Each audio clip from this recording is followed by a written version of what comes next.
Bajni mend, nëse Amerika nuk të riqet sa më parë dhe të heq dorë nga mbrojtja e Izraelit, Amerika ky Donald Trump po shkatërron Amerikën.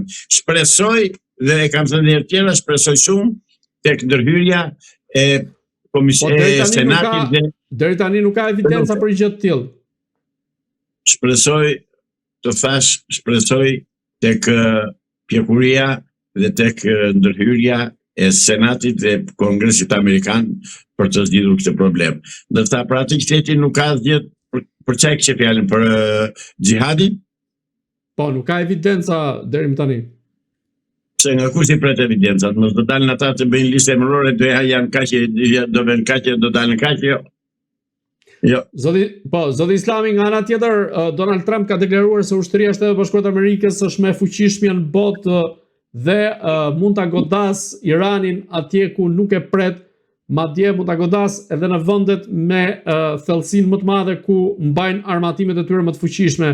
Në këtë rast, a mendoni se Shteti Bashkuar të Amerikës i kanë ato kapacitete për të goditur deri në nën tokën e Iranit, aty ku mbahen edhe armatimet e tyre të fuqishme? Kjo është propagandë e pastër. Është thellësisht propagandë. Po ta kishin bërë, po ti kishte këto që thonë juve, do t'i kishte bërë. Dhe nuk ka çpret. Sepse ai Irani po e rrafshon Izraelin ditë për ditë. Ditë për ditë po het bomba në qytetet izraelite. Ditë për ditë po vriten njerëz. Kështu që ajo është thjesht propagandë, në kohë lufte kuptohet që gënjeshtrat janë të paevitueshme. Të dy palët gënjejnë. Qoftë Irani për humbje që ka mësuar nuk thotë të vërtetën, qoftë dhe Izraeli nuk thotë të vërtetën, qoftë dhe Amerikanët nuk thotë të vërtetën. Por janë vrarë ushtarë Amerikanë. Të paktën deri dje që pasur në lajme, ishin vrarë 13 ushtarë Amerikanë. Pse u vrarë ata ushtarë Amerikanë? Për interes të kujt? Se në Amerikë s'ka shkelur njeri. Shteti Amerikan është në qetësi dhe populli Amerikan është në punë. Atëre për kë u vranë? U vranë për Netanyahu. Po u vranë për Netanyahu në hallall e pacin.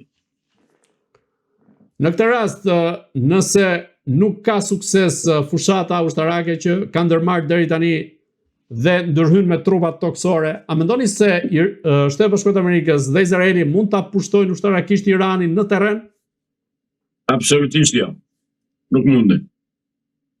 Nuk ndodh. Është 1.600.000 kilometra katrorë që përfaqe zotëri. Kë do pushtosh? Ku do t'i gjesh kaq mira trupa që ta pushtosh? Se Irani aktualisht ka 1 milion ushtarë gatishmëri në gjendje lufte në këtë moment. I ka gati. Tani për ta zgjidhur këta 1 milion ushtarë duhet të dërgosh 3 milion ti. Pak të tjetë 1 me 3, se gjithnjë ai që është mbrojtje ka avantazhin që është në bazë, është me këmbë në tokë dhe është më i fuqishëm se ti. Ty të duhen 3 me 1 për ta azhduar. Nuk bëhet ajo zotëri. Thashë një tjetër kam thënë dhe të tjerë dhe në emisione të tjera. Nuk mund të bëhet. Pushtimi i Iranit nuk bëhet, jo. Nuk bëhet. Nuk e bëjnë dot. Humbje të mëdha do t'i bëjnë, do t'i shkaktojnë. Aq shumë do t'i shkaktojnë sa ata e dinë vetë. Por ato humbje diku do paguhen. Dhe do shpaguhen. Dhe ata që t'i paguajnë janë qytetarët e Izraelit, që s'kan asnjë faj qytetarët e tjerë, sepse ata po i drejton një aventurier, një kriminal që është gati për në gjyq dhe nuk po hapi luftën që t'i shpëtoj gjykatës. Dhe rezultati do jetë një 0 me gjufka. Irani prapë merr veten, për 10 vjet e merr veten sikur s'ka ndodhur asnjë. Nga ana tjetër, a ka gjasa që NATO të përfshihet në këtë luftë, qoftë me insistimin e presidentit amerikan Donald Trump? Jo. Apo Jo. Të lutem. NATO e ka deklaruar në mënyrë të përsëritur. Spanja jo, Franca jo, Anglia me tundet si ato qengi. Pra nuk e ka NATO me vete. Dhe bollë trajton këtë çështje kemi çështje të brendshme për të thënë. Në këtë rast, ju si e shikoni, kush ka dalë fitues deri më tani, Shteti Bashkuar të Amerikës dhe Izraeli apo Irani nga ana tjetër? S'ka fituar njeri, as ka humbur njeri. Aty janë, barabart janë. Qa ka humbur Irani, qa ka humbur? Kanë vrarë 4.000 qytetarë, 5.000 qytetarë pa fajshëm, ato bëjnë që pu të gjithë jetën vrasën pa fajshmin. Ato bëjnë. Ndërsa humbjet e Amerikës nuk kemi si t'i dim se nuk i thonë. Nuk i thonë. Por u godit aeroplan bajsi Abraham Lincoln. është me madhja në Amerikë. Dhe u detyrua iku. Bishti në shalë edhe. Në këtë rast, ju si mendoni, do shkohet drejt një marrëveshje që do t'jap fund luftës, apo do të kemi një fitues dhe një të mundur në këtë luftë? Vetëm me marrëveshje, s'ka fitues aty. Zoti Islami, të zpresim pak në terrenin politik shqiptar, ku përplasjet në radhët e Partisë Socialiste kanë filluar tashmë të dalin hapur, ku edhe sot Elisa Spiropali ka goditur në mënyrë indirekte Edi Ramën, duke akuzuar atë për mënyrën e qeverisjes, por edhe mënyrën se si funksionon kuvendi. Në këtë rast, a shikoni një shkëndi nga ana Elisa Spiropalit se mund godas hapur në ditët në vijim Edi Ramën? S'ka këllqe që të godas kokën e mafjes, kokën e grupit kriminal. Nuk ka këllqe. Një fëmër sa do të rime që tjetë, sa do javë që tjetë, ata janë shumë, ajo është vetëm. Nuk bëhet ashtu lufta në politikë. Lufta në politikë bëhet qëse ajo është trimëres dhe si që pretendojnë që delës, që jam e kundërvijem, thot, dhe dalë, mos flas me kode, se folja me kode është që të hyjë në marrëveshje. Ndërsa folja hapur para publikut shqiptar, do të dalë dhe thot, po të vëllezër shqiptar, neve po na qeveris një qifut i importuar nga shtetet nga Izraeli dhe po qeveris në emër të kryeministit shqiptar. Pra, kryeministi shqiptar nuk është vetja, se s'per vetë ai gdhë, nuk s'ka truaj që të bëjë të drejtoj ekonominë dhe të bëjë këto gjëra që bën. Ai është Mugardi.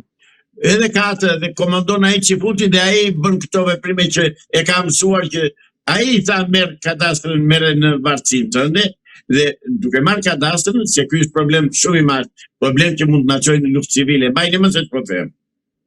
Është një problem që mund të na çojë në luftë civile. Dhe kam këto raste. Në Gjinar të Elbasanit është ndërtuar një fabrikë uji atje nga sa bandit atje në Elbasan. Dhe të zotëve të tokës të thonë është tokë shtetërore, kjo ka kthyer nga që ata kanë dokumentat që është tokë private, kanë dokumentat të padiskutueshme dhe kanë dalë tani u thonë jo është tokë shtetërore kjo. Pse? Se kanë bërë ndryshimin në kadastër. Ndryshimin në kadastër i bën vetëm agentët e Edi Ramës dhe të qifutit që kanë zyrë. Se ai qifuti nuk del, po vë këtë paloshin to dhe dele i merë Kypër si për të tëra, duke menduar që një ditë nuk do japë llogari. Do japës llogari o Edi Rama për këto vjete që u bë shqiptarëve, ti je si sigurt që do japës llogari. Se këtë gjë po bën në Tepelen ti me ujë të ftohtë, këtë gjë po bën në Borsh me ta shkruajturin pronë të komunitetit fetar që është ajo, këtë gjë po bën gjithandej me pronat e shqiptarëve, po ndryshon hartat kadastrale të Shqipërisë. Se këto nuk të shkojnë më. E po e fut Shqipërinë në luftë civile, po vjet pronat. Si erë del ti dhe tua, unë për ujnë e ftohtë të Tepelenës kam gen planin, kam vendimin e Këshillit Bashkiak, kam vendimin e Komisionit Kthimit Pronave, kam certifikatën e pronësisë nga hipoteka. Del firma që ka interes atje dhe thot jo thot, është pronë shtetërore. Ure të them këto, a janë dokumenta shtetërore këto? Jo, po i ke merë, shko të një studio specializuar ti, që ta vërtetosh, do me thënë, shko vërtetoj që je ti. Shko vërtetoj për vetë thënë që je ti. Kjo gjë po bëhet. Dhe pse bën këtë? Se kam mbështetjet e Palloshti. Prandaj se po e çon popullin në luftë civile këtu, se njëri nuk ja lë, nuk ja falën. Ore, aq më tepër që të paktën këta të ujë të ftohtë të Belena kanë në tokën e babës së trashëguar. Jo ka thyer Komisioni Kthimit Pronave. Ku po i çon mushka këta? Mendojnë se do ta falin, do ta lënë tokën ata, jo se lënë tokën. Mund të pushojnë për i farë kohë, por pronën nuk ta lënë. Pra, të hiqet ky qifuti, të largohet ky qifuti nga kryeministria, të unë bëj thirrje ata katran me boj deputet që kemi në atë të ashtu quajtur parlament.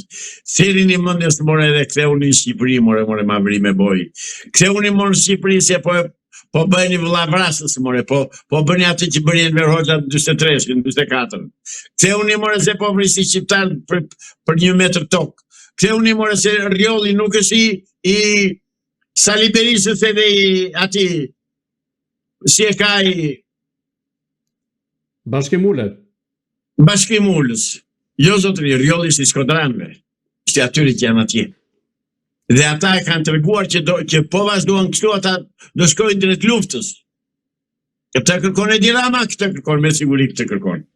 Me siguri këtë kërkon të dy, dhe Saliu dhe ai.